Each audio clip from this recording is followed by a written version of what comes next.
Everyone, आज हम बात करेंगे एक बहुत ही इम्पॉर्टेंट एक्सपेरिमेंट के बारे में जिसका नाम है स्प्लिट ब्रेन एक्सपेरिमेंट। और ये जैसे कि नाम से पता चल रहा है, एक ब्रेन को जब दो हिस्सों में डिवाइड कर दिया जाता है, स्प्लिट कर दिया जाता है, तो उसके ऊपर ये एक्सपेरिमेंट था। और ये जानने की कोशिश की गई थी कि अगर हम ब्रेन को दो हिस्सों में डिवाइड कर दें तो उससे हमारे फंक्शनिंग पे, कॉग्निटिव फंक्शनिंग या दूसरी तरह की फंक्शनिंग पे क्या इफ़ेक्ट पड़ेगा। तो ये एक्सपेरिमेंट जो है, ये इसका जो आइडिया आया था वो मायर्स एंड स्पेरी को सबसे पहले आया था। और वो क्यों आया था, क्योंकि पहले के टाइम पे ये क्या करते थे कि जैसे किसी को एपिलेप्सी की प्रॉब्लम है, एपिलेप्सी होता है ना जब दौरे पड़ते हैं मिर्गी के, तो उसकी प्रॉब्लम है।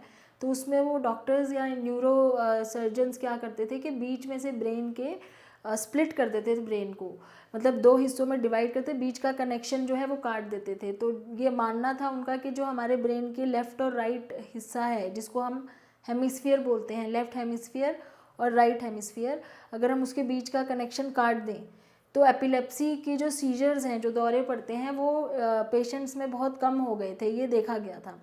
तो उसी चीज़ को बहुत उस चीज़ को लेके वंडर करते थे और बहुत ज़्यादा मतलब इसके पीछे ये सोचना कि ऐसा क्यों हो रहा है, इससे हमारे ब्रेन में ऐसा क्या फ़र्क पड़ता है, या हमारे फंक्शंस में क्या उन लोगों को कोई फ़र्क नहीं पड़ता होगा जिनके ब्रेन को स्प्लिट कर दिया गया होगा, क्या वो नॉर्मल लोगों की तरह फंक्शन कर पाते होंगे। ये सब बातें बहुत उनको हैरान करती थी। तो मायर्स एंड स्पेरी दो न्यूरो साइंटिस्ट थे जिन्होंने ये स्प्लिट ब्रेन एक्सपेरिमेंट किया था, इसी का आंसर जानने के लिए कि अगर हम किसी के ब्रेन को स्प्लिट कर दें तो वो भी एक नॉर्मल ह्यूमन बीइंग की तरह ही फंक्शन कैसे कर पाएगा और कितना फ़र्क आएगा उसके normal day to day life में। तो this was the split brain experiment.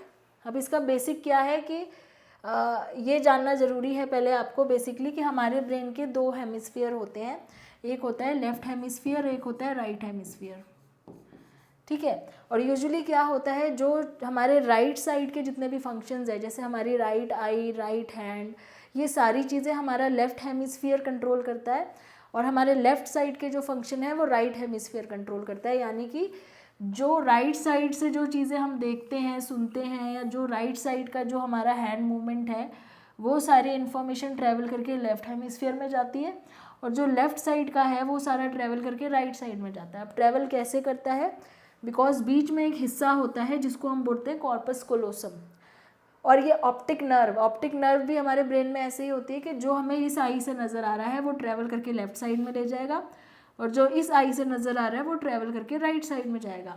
और इसी तरीके से बाकी इन्फॉर्मेशन भी, कॉर्पस कोलोसम जो होता है ब्रेन का एक पार्ट है जो दोनों ब्रेन, लेफ़्ट और राइट साइड के ब्रेन को जोड़ता है, उससे सारी इन्फॉर्मेशन हमारे ब्रेन में लेफ़्ट और राइट साइड ट्रैवल होती रहती है। इसीलिए हमारे ब्रेन का पूरा ही हिस्सा इन्वॉल्व होता है हर तरह के फंक्शन में।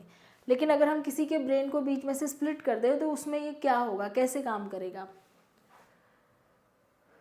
तो इंट्रोडक्शन ऑफ द एक्सपेरिमेंट में कह रहे हैं कि ये ग्राउंड ब्रेकिंग एक्सपेरिमेंट किया था मायर्स एंड स्पेरी ने, और ये सबसे पहले कैट्स पे किया गया था। कैट्स को स्प्लिट ब्रेन कैट्स नाम दिया है, क्यों? क्योंकि उन कैट्स का जो ब्रेन है उस पर सर्जरी करके उन्होंने उनके ब्रेन के को दोनों पार्ट्स को स्प्लिट कर दिया था। Examining the unique functions and complexity of the brain hemisphere, तो उसमें ये देखना था कि एक्चुअली में अगर हम स्प्लिट कर दें ब्रेन को तो उनके फंक्शंस और दोनों हेमिस्फीयर के जो आपस में जो कनेक्शन है वो कट करने से क्या फ़र्क पड़ेगा। तो ये एक सर्जिकल इंटरवेंशन था, इसमें सर्जरी का यूज़ किया गया था बिकॉज ब्रेन को स्प्लिट करा था कैट्स के, और this was the experiment. Split brain research explores the functional difference between brains left and right hemisphere. तो इस वाले जो एक्सपेरिमेंट में क्या था कि हमारा मेन जो ऑब्जेक्टिव था इस एक्सपेरिमेंट का भी ये था कि हमें ये देखना है कि एक ब्रेन के लेफ्ट हेमिस्फीयर और राइट हेमिस्फीयर के फंक्शंस में क्या डिफरेंस है। अब ये लेफ्ट हेमिस्फीयर क्या फंक्शन करता है, राइट हेमिस्फीयर क्या फंक्शन करता है, इसको देखने के लिए दोनों को अलग अलग करना पड़ेगा, ठीक है। अब जैसे आपको यहाँ एक ब्रेन दिख रहा है, यहाँ पे देखो आप, इनके दोनों हेमिस्फीयर को एक कनेक्शन जो है उसको बोलते हैं कॉर्पस कैलोसम। एक ब्रिज बना हुआ है जो दोनों हेमिस्फीयर को कनेक्ट कर रहा है, उस ब्रिज को बोलते हैं कॉर्पस कैलोसम। तो इस ब्रिज को अगर हम कट कर दें तो वो स्प्लिट ब्रेन हो जाएगा। तो जैसे यहाँ पे भी आपको दिख रहा है, this is the corpus callosum जो हमारे दोनों हेमिस्फीयर के बीच में होता है, जिससे information left to right travel करती है, राइट टू लेफ़्ट ट्रैवल करती है। तो this was the experiment. Researchers कौन थे? मायर्स एंड स्पेरी थे, जो खुद भी एक बहुत ही जाने माने न्यूरो साइंटिस्ट थे। जिन्होंने ये स्प्लिट ब्रेन कैट्स के ऊपर ये एक्सपेरिमेंट किया था। और उन्होंने इसके बाद भी कई सारे ऐसे एक्सपेरिमेंट्स और कई सारे रिसर्चेस करी थी, जिससे हमें ये समझ में आया था कि हमारा जो ब्रेन का हेमिस्फेरिक स्पेशलाइजेशन है वो क्या है। हेमिस्फेरिक स्पेशलाइजेशन का मतलब है कि लेफ्ट हेमिस्फीयर हमारे ब्रेन का जो लेफ्ट साइड है वो किस चीज़ में स्पेशलाइज्ड है, कौन से फंक्शंस में, और जो राइट साइड है वो कौन से फंक्शंस में स्पेशलाइज्ड है। इस चीज़ से हमें इनके काम से इन चीज़ों के बारे में बहुत कुछ पता चला था लेटर ऑन। एक्सपेरिमेंट का पूरा प्रोसीजर क्या था, इन्होंने पहले क्या करा कि सर्जरी करी गई थी उन लोगों की, कैट्स की।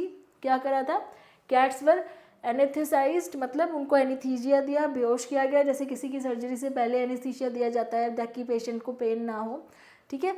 तो एनेस्थीसिया दिया और उनके कॉर्पस क्लोसम को सर्जिकली सिवर्ड कर दिया था, कट कर दिया था। तो बीच का जो ब्रेन का कनेक्शन है उसको सर्जिकली उसको कट कर दिया था to create split brain condition. उससे क्या हुआ कि एक स्प्लिट ब्रेन कंडीशन क्रिएट हो गई कैट्स की। फिर सेकंड स्टेप क्या था, उनको जो स्टिमुलाई दिखाया जा रहा था, प्रेजेंट कर रहा था, वो स्टिमुलाई या तो वो विजुअल था या वो ऑडिटरी था या वो सुन के या वो टेक्टाइल था। टेक्टाइल का मतलब है छू के, ठीक है। तो टच सेंस का यूज़ करना, तो या तो वो कोई स्टिमुलाई दिखाते थे या उसको सुना के, ऑडिटरी सेंसेस का यूज़ करना, विजुअल सेंसेस का या टच टेक्टाइल सेंसेस का। तो वो स्टिमुलाई को एक साइड ऑफ दी, मतलब वन साइड प्रेजेंट करते थे और उसके बाद देखते थे क्या रिएक्शन है, फिर दूसरी साइड प्रेजेंट करते थे। जब से हमारी आई है, दोनों आँखों का मैंने बोला कि ऑप्टिक नर्व होती है जो ट्रैवल करती है one side to another side, मतलब हम लेफ्ट साइड से जो चीज़ देखेंगे वो ट्रैवल करके राइट साइड पे जाएगी और राइट साइड से जो देखेंगे ट्रैवल करके लेफ्ट साइड पे जाएगी। लेकिन अगर बीच का कनेक्शन हम कट कर दें तो उस केस में ये देखना चाह रहे थे कि क्या रिएक्शन होता है। Then record and analysis and finally इसको रिकॉर्ड किया गया और उसको एनालाइज किया गया। अब ये एक्सपेरिमेंट है यहाँ पे जो आपको शो कर रहे हैं, Myers and Sperry conducted a pioneering experiment on the cats in 1953 में किया गया था experiment to investigate the role of corpus callosum. Corpus callosum का रोल इन्वेस्टिगेट करने के लिए, जो दोनों ब्रेन के हेमिस्फीयर को कनेक्ट करता है। और इससे ये पता चला कि कॉर्पस क्लोसम ट्रांसफ़र करता है इन्फॉर्मेशन को from one hemisphere to another. तो हमारे ब्रेन के दोनों हेमिस्फीयर हैं, लेफ्ट और राइट, उसमें जो इन्फॉर्मेशन है वो ट्रांसफ़र करने का काम करता है corpus callosum. And that each hemisphere can function independently when the corpus callosum is severed. अगर हम उसको बीच में काट दें, अगर हम उस कनेक्शन को काट दें, बीच में से उस ब्रिज को काट दें, तो क्या होगा कि जो लेफ्ट हेमिस्फीयर है ब्रेन का वो एक अलग तरीके से काम करेगा और राइट वाला अलग तरीके से, मतलब दोनों एक इंडिपेंडेंट ब्रेन बन जाएंगे। तो जो एक जुड़ा हुआ हिस्सा था ब्रेन का, लेफ्ट और राइट, अब अगर उस कनेक्शन को ही काट दिया तो वो दोनों अलग अलग दो ब्रेन हो जाएंगे और वो इंडिपेंडेंटली काम करेंगे। तो ये इनकी रिसर्च की फाइंडिंग थी। इन्होंने एक्सपेरिमेंट में क्या किया था, cats were train to perform a visual discrimination task. Visual discrimination मतलब उनको ये विजुअल दिखाए गए थे और उसको उनको पहचानना था। And the researchers restricted visual information to one hemisphere by covering one eye, मतलब एक आँख को कवर करके उसके कैट की दूसरी एक आई से दिखाते थे, ये देखने के लिए कि अगर इन्फॉर्मेशन ट्रैवल ही नहीं करेगी तो वो कैसे उसको रिएक्ट करेगा। ऐसे ही फिर दूसरी आई को कवर करके करते थे। तो ये एक्सपेरिमेंट इस तरीके से था। अब इसमें दो ग्रुप हैं कैट्स के, एक तो कंट्रोल ग्रुप है और एक एक्सपेरिमेंटल ग्रुप है। कंट्रोल ग्रुप में क्या था, जैसे सपोज ये नॉर्मल कैट है जिसमें ब्रेन इंटैक्ट है बिल्कुल, मतलब कोई एक्सपेरिमेंट, कोई भी सर्जरी नहीं हुई है, इनका कॉर्पस कोलोसम भी इंटैक्ट है, ऑप्टिक नर्व भी इंटैक्ट है, कहीं पे कोई कट नहीं है।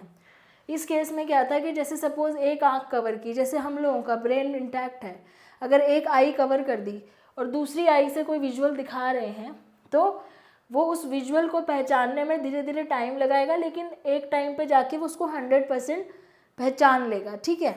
ये हुआ। फिर यही चीज़ क्या करा, दूसरी आई को कवर करके करा। पहले राइट आई कवर करी, फिर लेफ्ट आई कवर करी।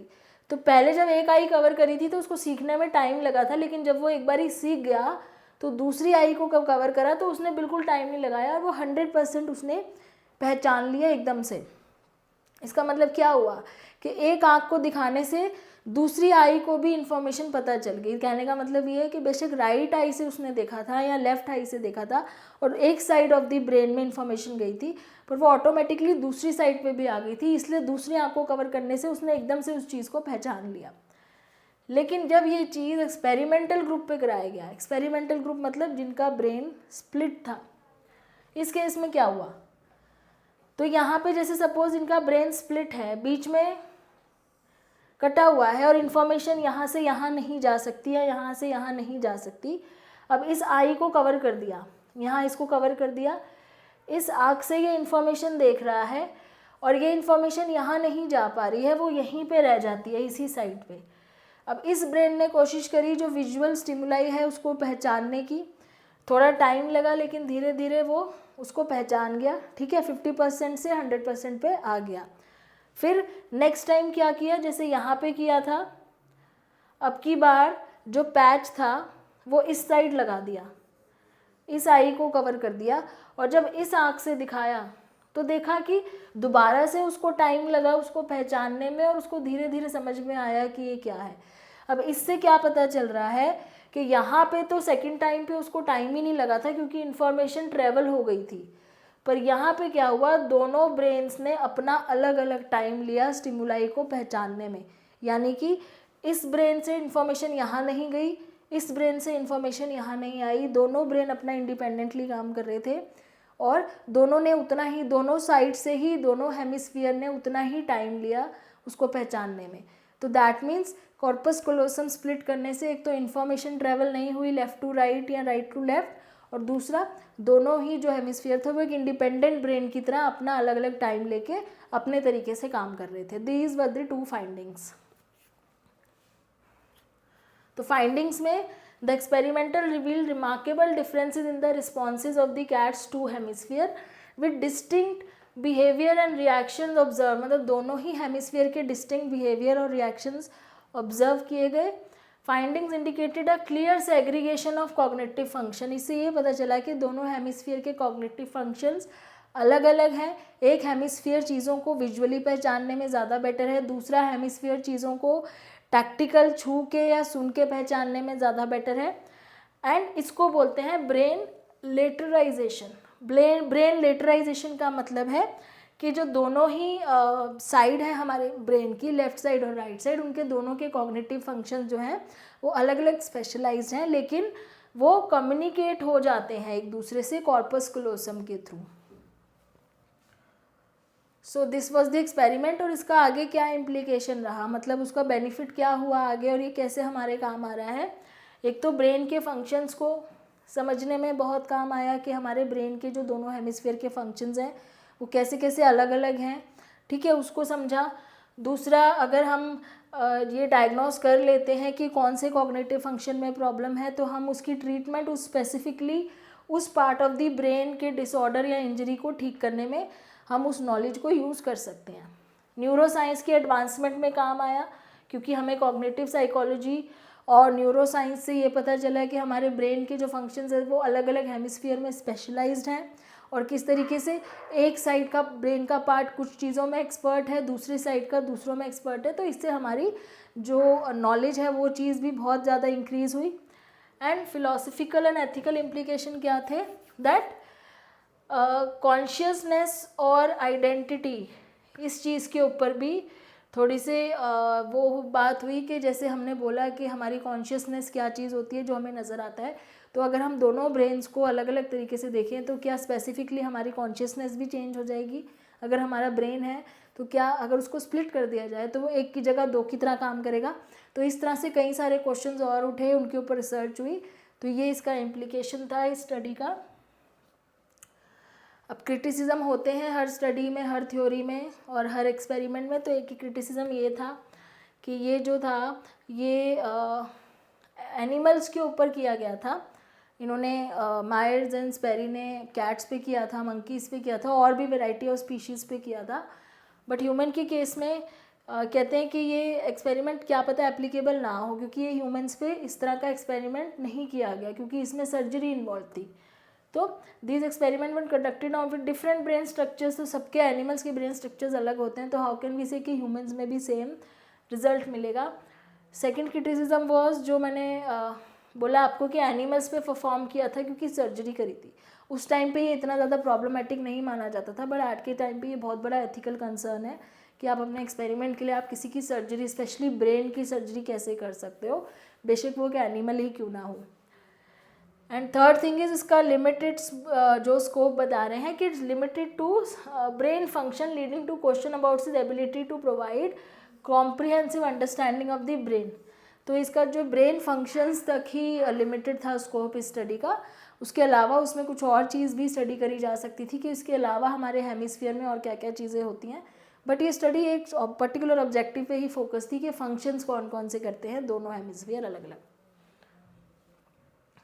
आगे इसका लेगेसी फॉरवर्ड क्या हुआ कि न्यूरोसाइंस में थोड़ा सा एडवांसमेंट हुआ, उसके बाद हमें ब्रेन हेमिस्फीयर की जो स्ट्रक्चर्स हैं उसके बारे में समझने में हेल्प हुई, और ऑब्वियसली हमारी कॉग्निशन, हमारे परसेप्शन के बारे में जो साइकोलॉजी में हमें नॉलेज मिली उस चीज़ ने हमें हेल्प की आगे और चीज़ों को समझने में।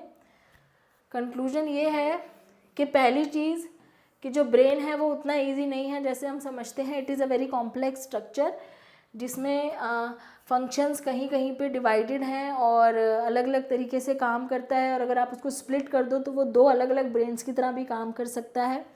तो that is one thing. Second is कि हमें इसको और एक्सप्लोर करने का मौका मिला क्योंकि ब्रेन लेटरलाइजेशन के बारे में पता चला, और हमें कई चीज़ें ऐसी पता चली कि हमारे ब्रेन हेमिस्फीयर में जो फंक्शन स्पेशलाइज्ड हैं वो किस तरह परफॉर्म किए जाते हैं। तो this was the conclusion of the study, and I hope you have understood this split brain experiment, which is very important. And if you like the video, please kindly share, subscribe, and wait for another such videos. Thanks for watching.